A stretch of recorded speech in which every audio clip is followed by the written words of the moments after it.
In popular memory and on the big screen, the First World War was fought in the mud of northern France, or maybe in the skies above it. But what about the war beyond the irreverently nicknamed trenches? I'm Lucy, and in this episode of Footnoting History, I'll be looking at the non-Western fronts of World War I. The ways in which the First World War was collectively and individually traumatic can hardly be overstated. But although even the name by which we know it indicates the conflict's global scale, images of this world war tend to concentrate on the scarred landscapes of northwestern Europe, sometimes even the same few miles of France and Belgium. In this podcast, I'll be taking a look at how the war was fought and remembered in other places, from the harbors of East Africa to the fields of Eastern Europe. The scope of the conflict owed much to the fact that it was an imperial war fought between transcontinental empires. The infamously narrow strips of blood and mud and metal on the Western Front were fought over not only for their own sakes, but also very much for the sake of which of the empires in the conflict would have the power to draw the maps of the future. The war began in East Africa, in fact, before hostilities were joined in Europe, with the British bombing of a German radio station in Dar es Salaam. The European powers were divided between a reluctance to commit troops to the African front and a still deeper reluctance to let their rivals gain a more secure foothold in the lucrative continent. It was a German invasion of what is now Mozambique that drove Portugal to abandon its position of neutrality. White populations of distinct colonies tended to elide their differences at the call of empire. Most of the campaigns themselves, however, were fought by non-white troops. The monument to Askari troops in Nairobi boasts an inscription by none other than Rudyard Kipling, which concludes, quote, "If you fight for your country, even if you die, your sons will remember your name," unquote. It appears in Swahili as well as English and was tailored to appeal to a local rather than imperial sense of legacy. It contrasts notably with the patriotic pieties of similar monuments erected in Britain. Their name liveth forevermore, dulce et decorum est, etc. But it also pinpoints a grim and obvious irony. While many of the Askari troops were indeed fighting on the soil and in defense of their homeland, they were fighting in a war between exploitative foreign powers. Kenyan scholar Lydia Waithira Muthuma has suggested that since this monument preserves and heroizes a political minority, it deserves more intentional conservation than has hitherto been accorded it. In contrast with monuments affirming British imperial hegemony, it instead commemorates the agency, however fraught, of a minority. I should take a moment to observe that African troops in colonial armies were not a novelty, and many voluntarily became career soldiers in order to escape enslavement or better their social status. During the First World War, however, conscription would become the norm. Over 1 million African soldiers and carriers were mobilized for the war. Over 15% of those men died. Some conscripts were enlisted as a form of forced labor. Elsewhere, it was responded to as a matter of honor. Alaafin Ladigbolo of Oyo, for instance, told the British at the outset of the war that he, as chieftain, could guarantee 30,000 troops from among his people, and that the British should not treat this as an idle boast. The experiences of these conscripts, especially, would help to mobilize African nationalisms as a political movement in the period between the wars. The exploitation of African raw materials, taxation, and inflation all rose markedly during the war, rendering the cost of imperialism both more acute and more acutely visible, in all too stark contrast with the rhetoric of duty and solidarity binding the colonies to the nations at war. In Senegal and French West Africa, the military collaboration and conscription of African troops would be invoked in arguments for rights to French citizenship. Surprising exactly no one, these were withheld, because imperialism is terrible like that. Mobilization itself, at the outset of the war, had often been constructed as a moral duty of African rather than colonial patriotism. An editorial in the Nigerian Pioneer, for instance, wrote that, quote, "The African is taught from early childhood the duty we owe one to the other. In times of sorrow and sadness he shares in the grief of his neighbors. In times of distress and want he is taught to contribute towards the relief of those affected." Unquote. The ways in which imperialist agendas affected Africa during the First World War are particularly visible in Cameroon. A German possession since the infamous Berlin Conference, Cameroon was ruled ineffectively by an Anglo-French coalition following German defeat, and finally divided between British and French forces in 1916.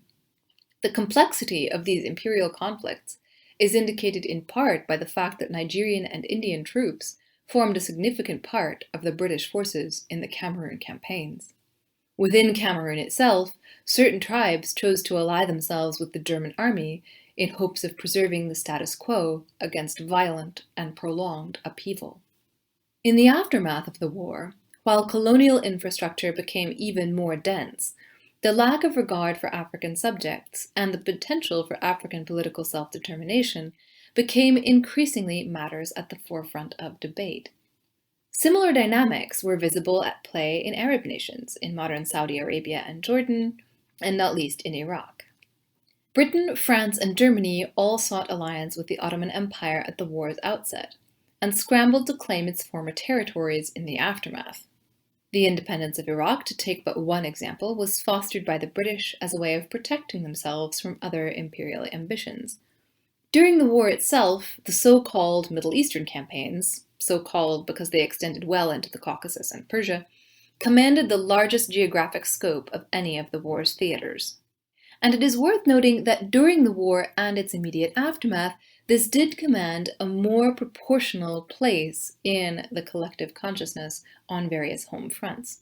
How World War I, as it has been imagined, has narrowed to Flanders fields could be a subject for a podcast in its own right. But in multiple theaters of war, the conflicts of transnational empires inevitably created ethnically and religiously diverse armies. The clashes of imperial forces could become the pretext for acting on local rivalries and attempting to establish local dominance. Imperial actors themselves often portrayed the conflicts in these ancient landscapes in positively apocalyptic terms. T.E. Lawrence, admittedly a figure whose loyalties were complex, not to say ambivalent in the extreme, recounted the mining of a German railway as follows, quote, "When the front driver of the second engine was on the bridge, I raised my hand to Salim. There followed a terrific roar, and the line vanished from sight behind a spouting column of black dust and smoke 100 feet high and wide. Out of the darkness came shattering crashes and long, loud, metallic clangings of ripped steel with many lumps of iron and plate, while one entire wheel of a locomotive whirled up, suddenly black, out of the cloud against the sky and sailed musically over our heads to fall slowly and heavily into the desert behind." Unquote. This sinister and lyrical passage reads almost like a creation in reverse. Lawrence recounts the subsequent slaughter via machine gun almost dispassionately, but also gives narrative space to the plundering, which Bedouin troops viewed as their just reward, and on the terror of the wounded refugees, and of the women who, it turned out, had been traveling on the train alongside its cargo of weapons and food and blankets, underneath its nests of machine guns. It's a story in which Lawrence himself appears as a sort of anti-hero, in which, he seems to suggest, imperial rivalries must, inevitably, implicate and injure local populations. The Ottoman Empire, nominally the highest religious authority for Sunni Muslims, called a jihad against the British. It failed signally. Nationalism, rather than faith, proved to be the most powerful animating spark within this failing empire's territories, and indeed within those of its powerful rivals. In India, imperial and national identities were negotiated in ways remarkably diverse even for the subcontinent. While Indian soldiers fought in the Caucasus, in Egypt, and as far away as France, domestic political interests coalesced around the questions of what this service would mean for the men who undertook it, and what it should or could mean for the relationship of the British Empire to its Indian subjects. India was, of course, from the British perspective, the proverbial jewel in the crown, a geographical linchpin, securing their power against Russian and Ottoman rivalries. With the disintegration of Ottoman power, the path to India lay open to Germany. This possibility was not a universally disturbing one. In Chota Nagpur, the Kaiser was referred to as a father figure, a near deity who would liberate India and its peoples from the British yoke. Knowing the historical rapacity of the German Empire, this may strike us as shocking or even ludicrous. But it is not that the Indian populace was credulous or naive. Rather, in a society where most information was transmitted orally, rumor and legend used news from the distant battlegrounds to construct a myth surrounding a desired liberator. Ambivalence towards empire is also visible on Europe's Eastern Front. As both the Ottoman and the Austro-Hungarian empires came apart at the seams, what exactly this meant for the people and lands of Central Europe and Turkey was up for debate.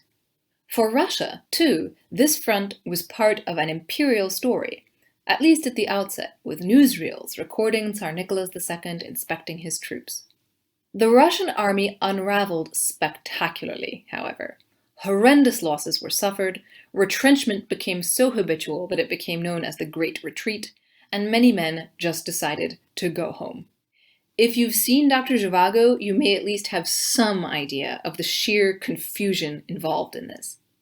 In the Balkans and elsewhere in Eastern Europe, borders were up for grabs and refugees were everywhere. The ambivalence and diversity of local responses is reflected and refracted in contemporary cultures of memory surrounding the First World War. Did the fighting represent the last gasp of a noble empire, the birth of a new nation, a time of chaos best forgotten? Romania first entered the war in hopes of overthrowing the German Empire, and almost succeeded. Allegedly, at least, the Kaiser reacted to the news by exclaiming, "The war is over." Romania's action was understood by Germany as nothing less than a betrayal of alliance, a betrayal explained by German authors as due to the pernicious influence of French culture, luxurious, elitist, and immoral, rather than, say, that of the Ottoman Empire. With no fewer than 4 empires in freefall, Central and Eastern Europe became what one historian has called a shatter zone. Some towns in what is now Ukraine changed hands as many as 20 times. Joachim von Puttkamer has wryly observed that the immediate legacy of the First World War in Eastern Europe appears to be, quote, a nearly impenetrable jungle of overlapping revolutions and national conflicts, unquote. Without the stable coalitions of the Western Front, the violence was still more chaotic and arguably more extreme. And with empires in crisis, decisions about tactics and administration were often left to the armies themselves. The regional refugee crisis galvanized civilian action and social engagement in ways that accelerated the formation of national identities. However, as nation-states struggled towards formation in the aftermath of empire, ethnic tensions and ethnic violence rose sharply. Military occupation was the norm.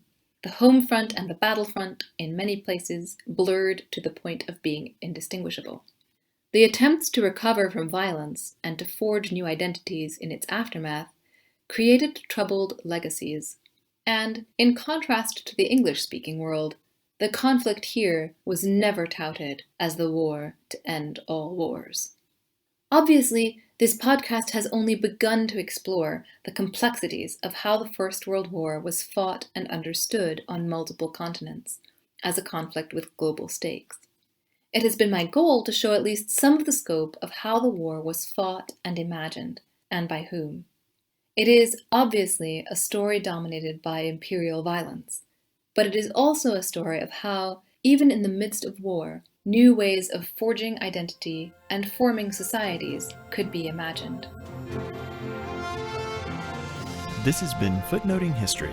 If you like the podcast, be sure to visit our website, footnotinghistory.com, where you can find links to further reading suggestions related to this week's episode, as well as a calendar of upcoming podcasts. You can also like us on Facebook and follow us on Twitter at History Footnote. Until next time, remember, the best stories are always in the footnotes.